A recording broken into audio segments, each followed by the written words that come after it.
Nelson Mandela আত্মপক্ষ সমর্থনে তিনি দিয়েছিলেন ১৭৬ মিনিটের ভাষণ, যা স্তম্ভিত করে দিয়েছিল আদালতের উপস্থিত সবাইকে। কাঠগড়ায় দাঁড়িয়ে তার সেই সাহসী উচ্চারণ, আমি মরতে প্রস্তুত, ইতিহাস হয়ে যায়।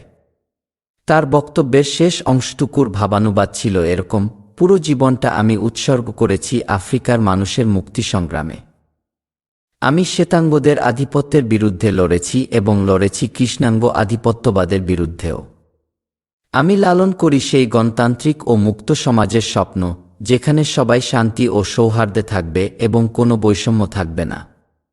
এই আদর্শকে আমি অর্জনের রূপ দেওয়ার ইচ্ছা রাখি, কিন্তু যদি প্রয়োজন হয় তবে এই আদর্শের জন্য আমি মরতেও প্রস্তুত।